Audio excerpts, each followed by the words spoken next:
welcome back to another episode of the MBA Success Podcast. Today, we have the honour of hosting a guest whose career is a rich tapestry of experience and expertise in the fields of accounting, taxation, audit, and business advisory. With a remarkable 36-year career so far, Brian Jones's journey has taken him from the corridors of BP Australia to the audit department of Touche in places like London, Birmingham, and Geneva. Since 1989, Brian has been in practice as an accountant, business advisor, and a forensic accountant. If I'm getting any of this wrong, Brian, you just jump in and let me know. Yep. He specializes in strategic planning, taxation, management, and intriguingly, forensic accounting. Having worked across industries from international corporations to small businesses, Brian has also played a significant role in various court-related assignments. Now, Brian is also an ex-board member of MBA Australasia. That's probably the most important thing to know about this podcast. And he has done his MBAs. I think you did that in Edinburgh, Brian? I didn't do it in Edinburgh. I did it at a university called Heriot-Watt University, which is on the outskirts of Edinburgh. I did it in Australia by through distance learning. Yeah, there you go. Awesome. And Brian is also taking up or spearheading the Oration series that's coming up as part of the MBA Oz sort of networking events that we're putting on down in Melbourne over the next few months. So welcome, Brian. Yeah, thank you. Thank you, Ross. Now, let's go back a little bit, obviously talking about your studies, and we'll jump into that before we go to the Oration series side of things. So give us a little history lesson around your MBA and, you know, why you decided to study one and how you chose to do it, you know, with an overseas institution, and I guess when you did it as well. Well, I did it through the 90s, actually. I spent about 5 years doing the MBA, and it was distance learning through a university that's not very well known worldwide called Heriot-Watt University. But it's actually a very good university. They now call themselves the Edinburgh Business School and have done for about probably 20 years because nobody knew where Heriot-Watt University was, but they know where Edinburgh was. Yep. So I spent 5 years and I think got through in 1998, finished the MBA in 1998. Yep. And I think then joined fairly soon after, it might have been in 98 or 99, the predecessor to MBOs, Graduate Management Association. Yes. And I've been involved with MBOs and the predecessor since the late 90s, in actual fact. Yeah, and became part of the national board around the early 20s. Something like that. Yep. And then took over as Victorian president in 2004 and did that for quite a few years and eventually became national president. I can't remember the exact years. It's sort of like 2008, 2009, but I can't remember the exact years. Yeah, excellent. And then stayed on the national committee. Yeah, okay. Yeah, excellent. And so with your MBA studies specifically, what was it that drew you to the degree? The real reason was the expanse of all the business subjects. Because everybody tends to specialise in one area or another. So I was from an accounting background. I had spent 3 years in marketing, in actual fact, a long way back. But realised that to be completely rounded, I needed to get across all business areas. And I realised how important that was in running a business, being aware of all, if you take the key areas like finance, marketing, HR, and government-related areas, all kind of areas in business are important to a business owner.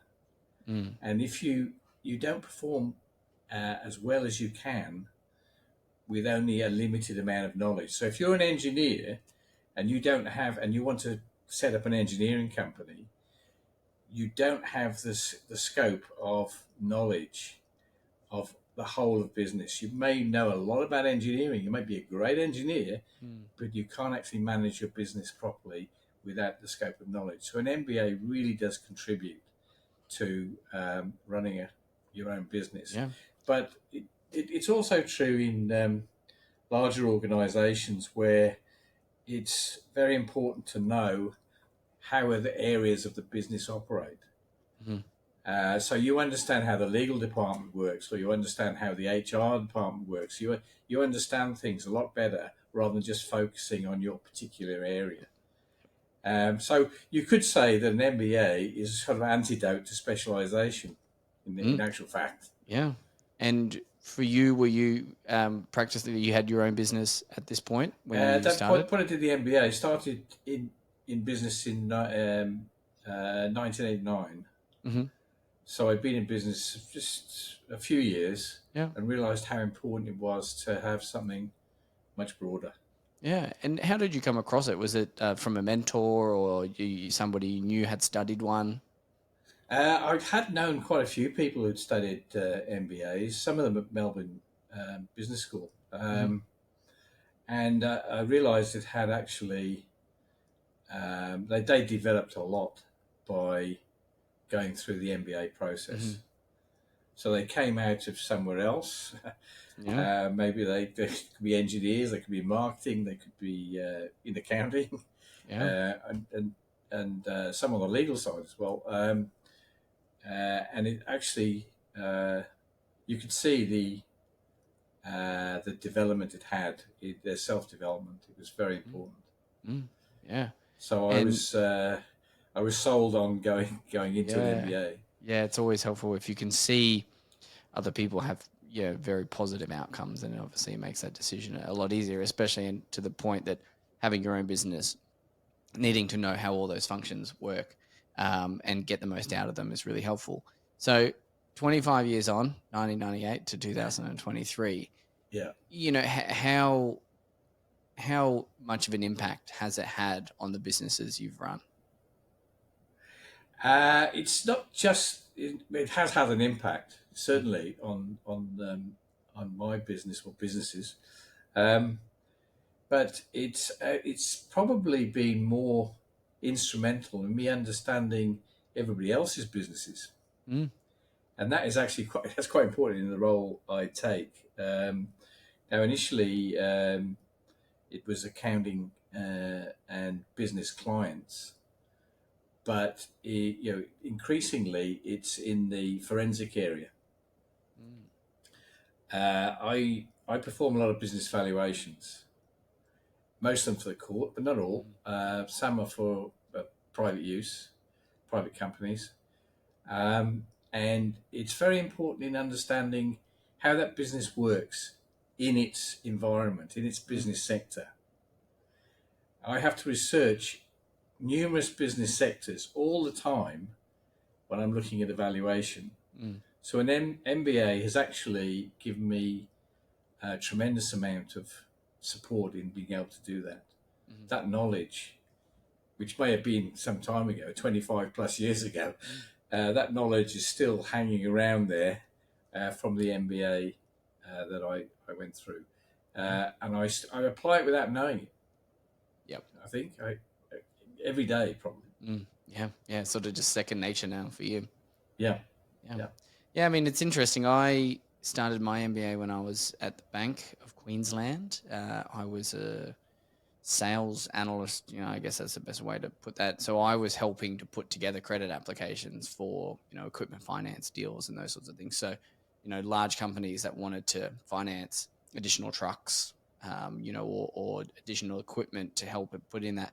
And I thought, aside from having grander aspirations at some point running my own business, what a useful tool to, when putting together a credit application, to understand businesses inside and out.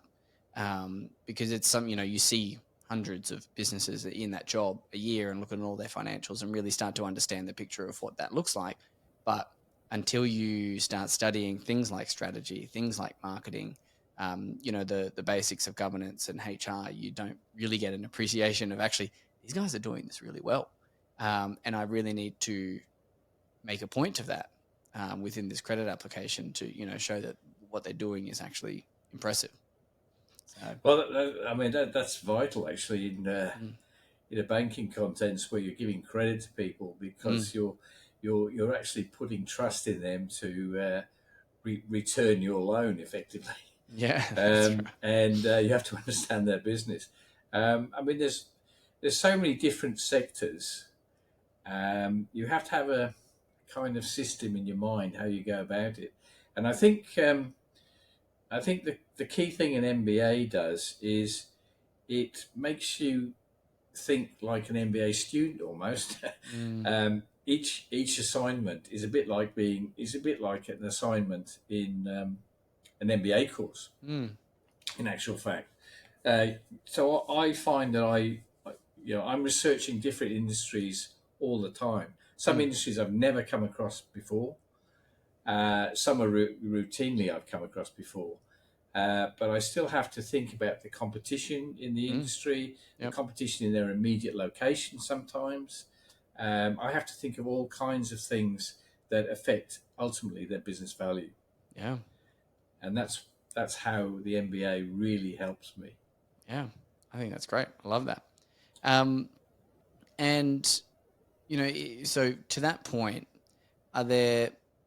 Do you remember models? Like, I'm going to go a specific question here. Do you remember models? Do you apply them, or is there, have you got a sort of proprietary sort of framework that you've developed as a result of going through and sort of, harnessing that information over time?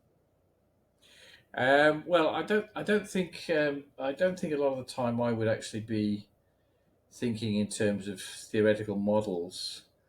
Um, but things like say from the finance area, Mm. things like discounted cash flows and those.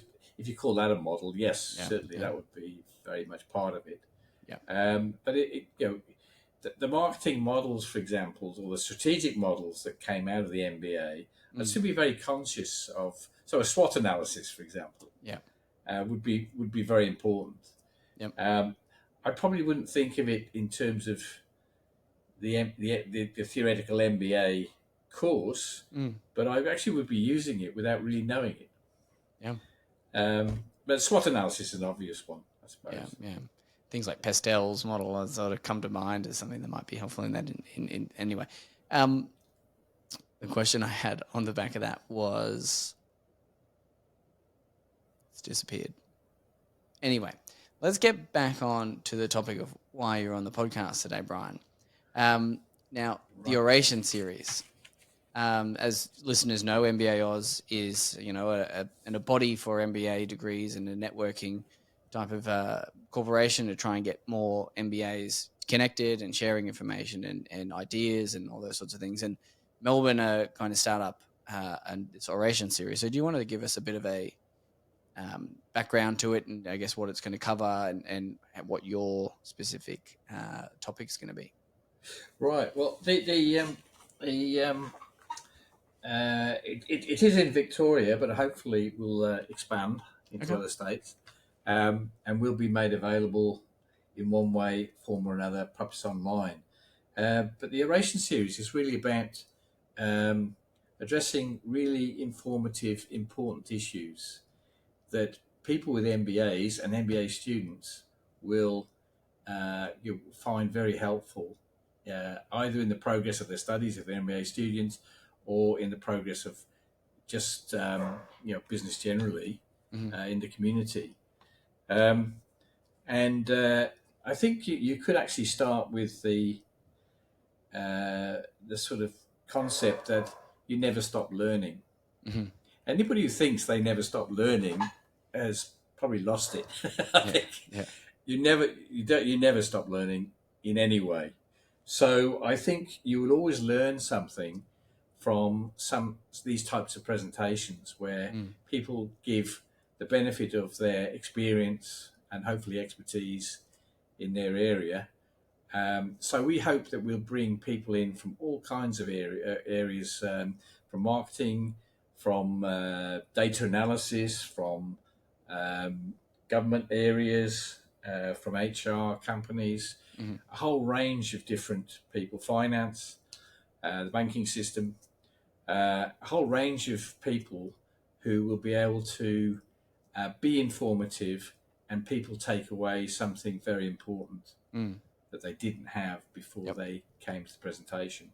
So they're meant to be sort of high profile presentations that Yeah. really assist. Cool. And so, things that can supplement somebody that's either doing the studies or has finished the studies, and it's kind of just like this iterative learning journey. Yeah, yeah. Yeah. But the point is, you don't finish an MBA and stop learning. That's it. No. That's no chance. Yeah. In fact, you don't do that in anything. And I think there's nothing that should hold you back in learning more, either in what you very specifically do or generally what's happening around you in the community, especially the business community, obviously. Yep. Yep.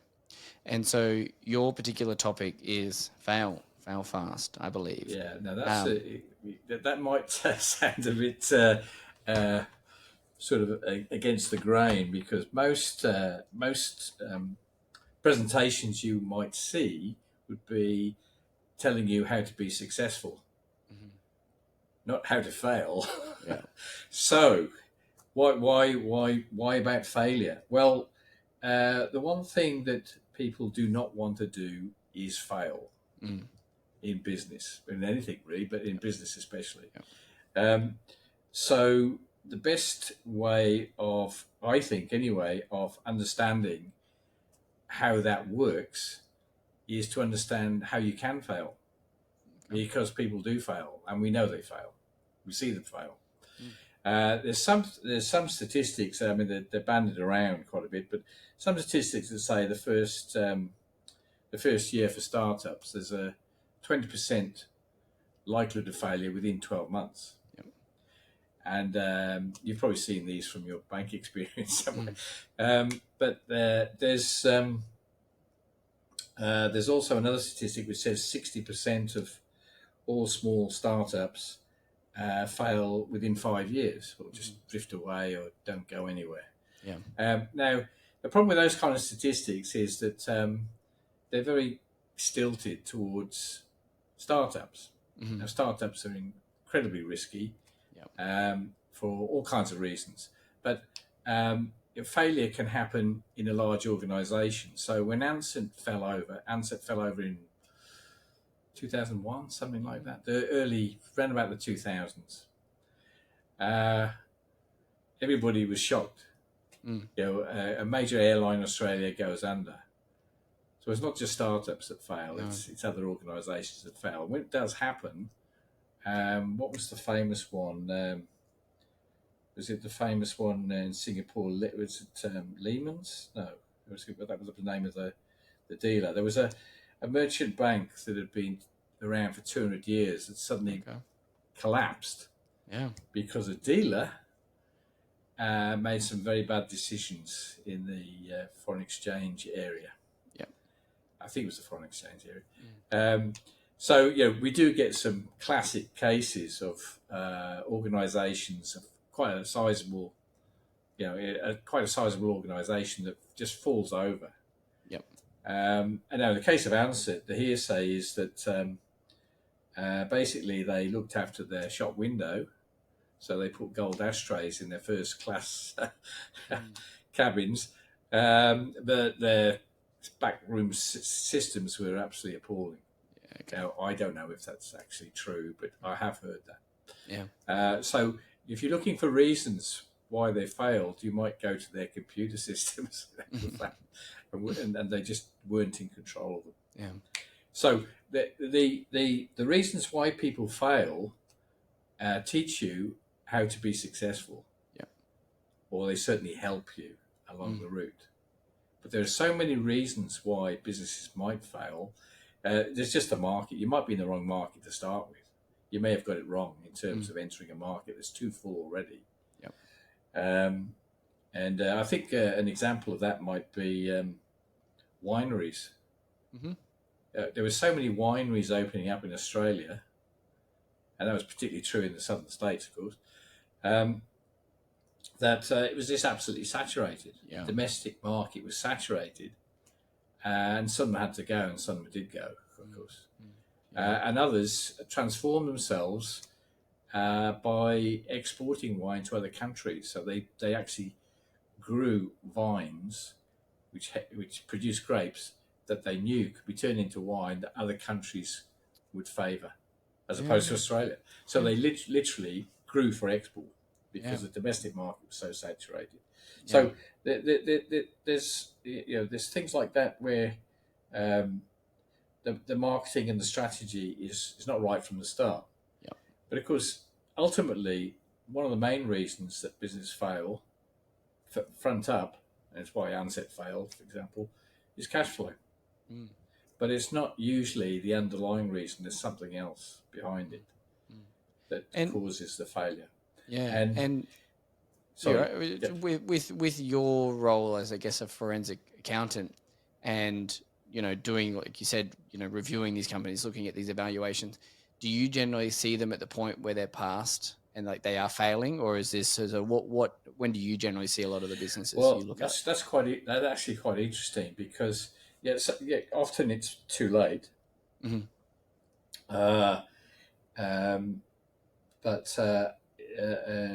I'm not necessarily all the time involved in their future. No, I'm actually acting as an expert witness in the court on something, but I'm not.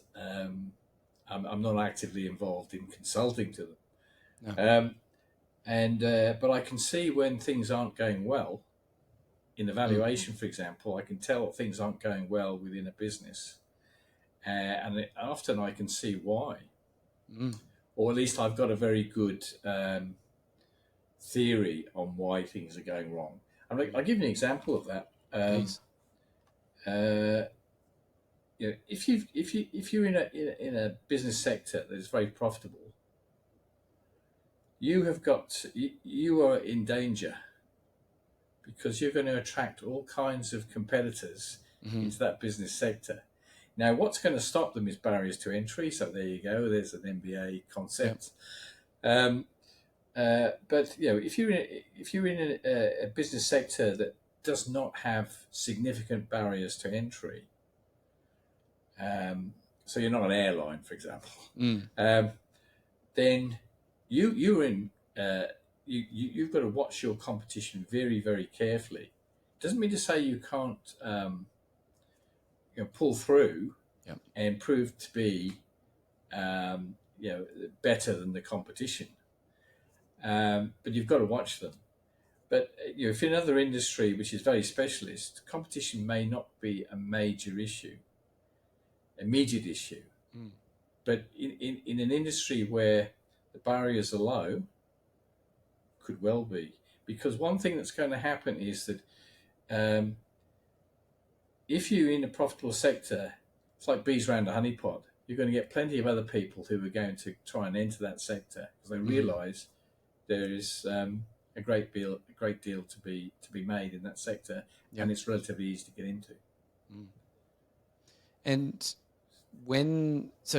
I'm super fascinated by this whole concept, and I never thought too hard about forensic accountant. There's obviously something that's happening, and people need to go in and understand what the business has done to get to where they are, and obviously needs to get sorted out by the courts. How do these generally come to you? Like, what's the process that these follow in order to, for you? And then when you get it, is there something that you initially look at immediately? Like the whole concept of it is just fascinating. Well, most of my referrals come from lawyers, in fact. But I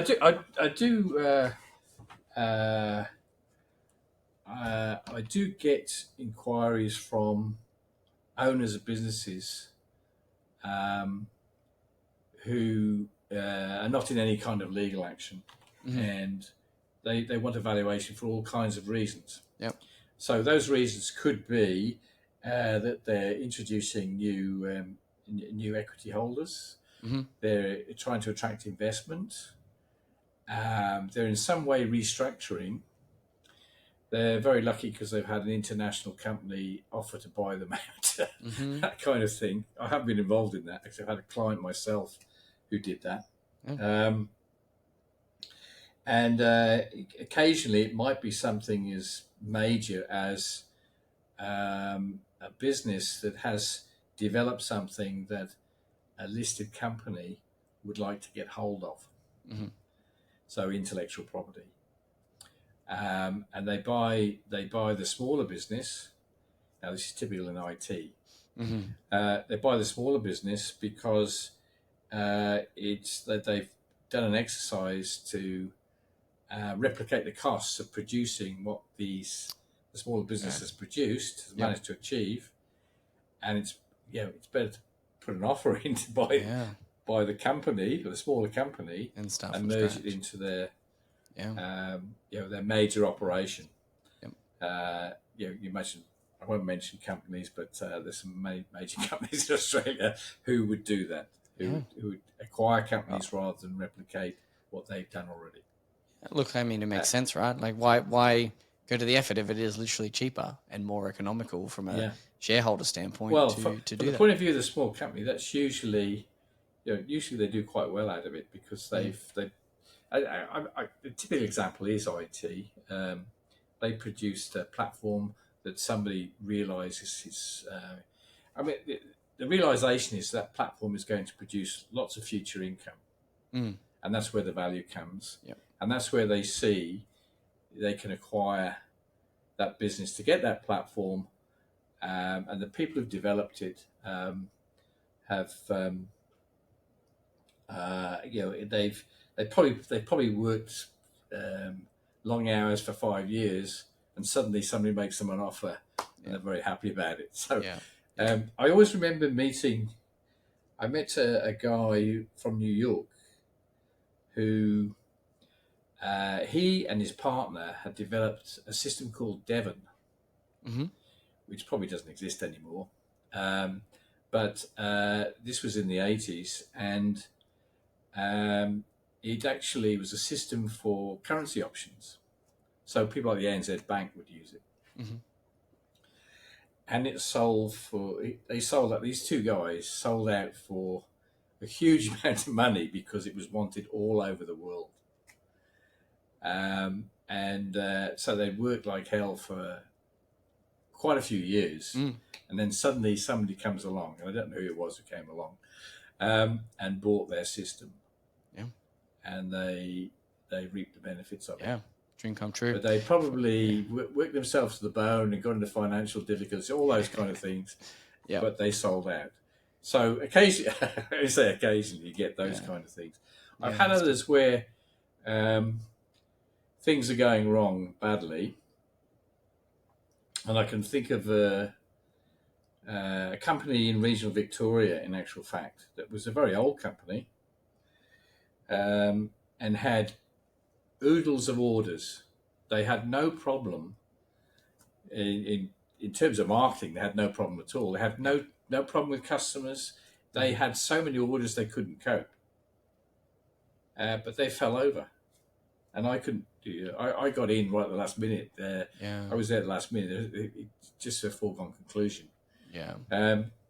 And it caused a lot of problems in the area they were in, because there were a lot of people who were unfortunately retrenched. And it was down. If you had to put a label on it, it was down to incredibly poor management. So if you look at any business, it doesn't matter what size it is, it's like a cake mix. There's so many different ingredients. You've got to get them all right. Now, in actual fact, you can never get it all right. Every business you ever come across will have some issue they have to address. It's okay as long as they address it. But they have to recognise it's there and then address it. So what would be, and this may be the last question on this valuation side of your expertise, what's the one ingredient that you think is extremely meaningful but would probably surprise people as to how meaningful it is? As in, what is really crucial to a business's success or causes it to fail that people might not expect it to be as important? Might not expect it to be. Yeah. Well, I think, quite frankly, I think it is actually mediocre management, Mm. um, where people. I suppose I'm going to get back to an MBA here, where people do not have the skills they should have in the positions they're in. Yeah. Now, that could be historic, because they could be in a business that's been around for 3 or 4 decades, Mm-hmm. and the same people who started in a small way are still there somewhere at the top of the management scale, but actually do not have the abilities Yeah. to run the business well. So it's executive skill. And how do you like, if you're presenting that as one of the main reasons why something's gone bad, is it that simple? Are you able to articulate, this is how I see bad management, these are the things that they're doing that's actually bad? It takes a bit of time to work that out, Okay. actually, Yeah, I can because imagine. you've got so many variables going on sometimes. I mean, for example, they might have inappropriate staffing. Mm-hmm. They might have poor quality staff. They may have poor quality management of staff. Mm-hmm. So there could be lots of issues that are going on Internal processes, until policies. Yeah, I can imagine. I mean, if you wanted to look, I'll go down another stream if you like. If you want to look at a corrupt organisation, Mm-hmm. you'll find usually the corruption starts at the top and just whittles its way down. Everybody thinks, well, everybody else does it, so we'll do it. Mm. And then you get a cultural, you get a culture that is really quite sick. Yeah.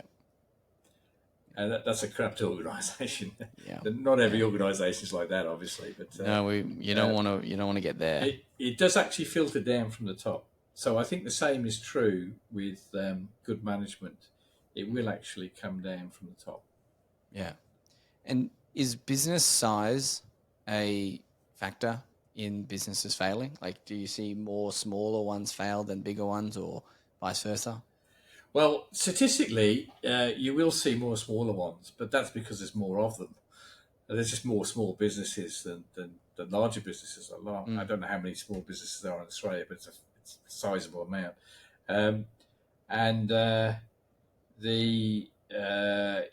Inevitably, they won't have a lot of the resources of the larger companies.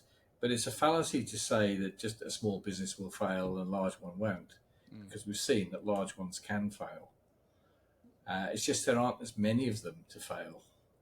Yeah. So I'm not sure about that, actually, whether there really is. There is a greater risk in smaller business than larger business. It's just that you don't see it. You just see lots of small businesses fail, maybe. You don't see so many large businesses. There just aren't as many large businesses. Yeah. Now, it depends where you draw the line and what's a large business. Yeah, it's a lot of people say, is it listed? Well, it's not quite, that's one level. But you see a lot of large private companies around, which are quite sizable. Some of them could be listed, but they choose not to be. So you can't restrict it that way. The ATO team seems to think that if your turnover is over 50 million, then you're classed as a large business. If you look at ASIC's definition of that, I think it's now 100 million turnover. Okay. And that's how they class them. But nobody's got the same classification of what's large or small, or and then somehow somebody brings in the idea of medium, and you think, what's that? Somewhere in between. Yeah. And you made the comment there, private versus public. Is there a difference that you see in those two types of businesses failing? Is there any difference between the two? Well, you have to say that a public company is going to be far more accountable, because they've got vastly more reporting requirements. Their shareholders have to be constantly informed as to what is happening. Yep. Within the the company or companies or group. So you would have to say that the listed company is so much more visible Mm. that but it still happens every now and again. Mm. Yeah, it's a I'd kind of say I'd a say listed companies are safer if that's one yeah, way to it's think. kind of an interesting one because I mean, there's on the one hand the argument for like private businesses who don't have that necessary short term thinking around shareholder value, and it doesn't necessarily mean there aren't shareholders that want value, but it doesn't have that same sort of pressure, so they can take that more like a bit like family businesses. They can take that long term approach to let's set a 10-year target and work towards that. And you know what? If we don't have a couple of years of great returns, that's cool because we're working towards the end goal in 10, 15 years time, as opposed to shareholders are like, well, where's my returns today? And if they're not there, then kick the guy out and get the next one in. So it's that sort of more short-term thinking, which creates parts of businesses that are very ineffective because CEOs and executive leadership are just there to, hit their KPIs for the next 1-2 years so they can get a bonus and jog on in 5 years' time or less. Yeah, I mean, there's certainly an argument for that. Yeah, it's um, the you might, I suppose, you might say which is more productive, a listed company or a large unlisted company. I don't think there's any real answer to that. there might be some Uh, research out there. I haven't done it. there probably is quite a bit of research out there, but a lot of the large uh, unlisted proprietary companies have actually been around a long time. Mm. There's quite a large number of them, and it's sort of they stay there. They have a kind of momentum Mm. that keeps them going. And I say some of them could actually become listed companies, but they choose not to. Um, and there have been quite large unlisted proprietary companies around. Yeah. I'm trying to think. I think it's called GDH. I think they're Sydney based, but they're a large organisation. I may have that the wrong way around. It might be GHD. I think it's GDH. And I think they fit out buildings, and they really are the size that should be listed, but they choose not to be. Yeah. I think that's still true. I mean, there's the likes of Mars. They're a family Mars, business. It's massive. I had a client that was bought out by Mars. Yeah, wow. And it took me 3 years, but I lost them in the end.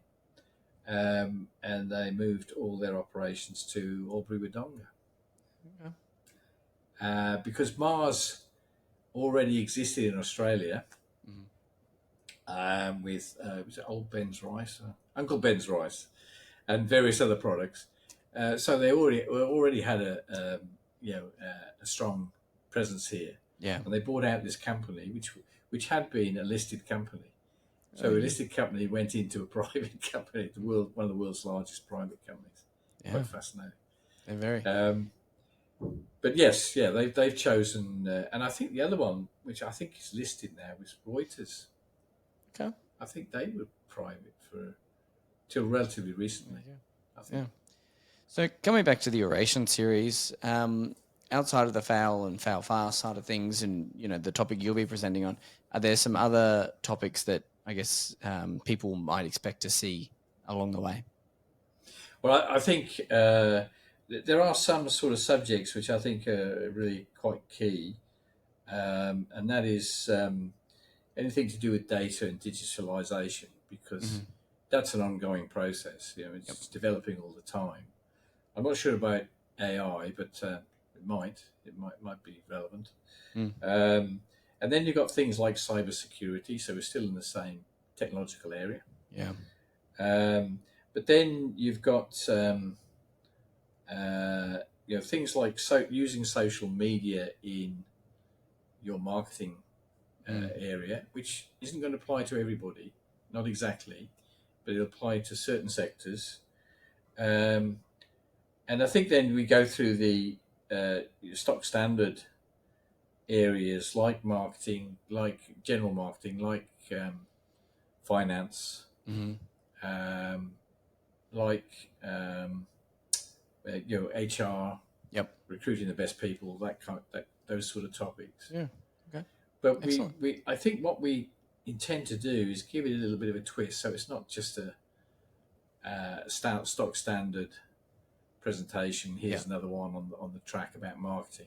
Yep. It's going to be very specific topics of interest. Yeah. Yeah. They're sort of actionable. You can walk away and hopefully Actionable and apply very something much the next current. day. That's Yeah. what we'd say there. Excellent. So we want to be informative. We want to be helpful. We want to give people, seriously give them knowledge and the benefit of people's experience Yep. in the series. So they do take something away that hopefully will be of use to them in their future dealings in whatever they do. Absolutely. Excellent. Well, so the one you're doing is coming up on Tuesday, the 19th of September at Torrens University. Right. At Torrens University, Flinders Street, Melbourne. Excellent. Very close to Flinders Street Station. So that's it. So if you're interested in that, head to our LinkedIn or our website. There'll be details for that, I'm sure, of how to secure a spot. Is there a ticket price on that, Brian? Or there's a ticket price for non-members. I think it's $20. It's free to members, and it's free to students of corporate members. Excellent. So university members. So if your university is a member of MBA Oz, then they get free access. Yeah. And like Brian said, we are exploring opportunities to make these not publicly available for people who don't necessarily live in Melbourne and can't travel to hear Brian talk at this. Outside of that, guys, we've got the MBA Oz Awards coming up later this year. Nominations are still open, so get your nominations in. They close in the first week of September, around the 7th of September, with the actual main awards ceremony to be held on the 26th of October, also in Melbourne. So we're very much looking forward to that. So if you don't have one, make sure that your university is putting in a nomination for that, because that'll be an excellent night. Anything else you want to share with us, Brian, before we let you go for the night? I'd just love to see a lot of MBAs and MBA students at Torrens University on the 18th of September. Yeah, perfect. I'm sure they'll have a good night. Absolutely, yeah. It's a great excuse to get together and talk and meet some new people and open some new doors that probably didn't exist before by meeting some people. That's a major reason for being a member of MBOs. Yep. Excellent. All right. Well, thank you very much, Brian. It's a pleasure to have you on here. Yeah, thanks very much, Ross. Cheers.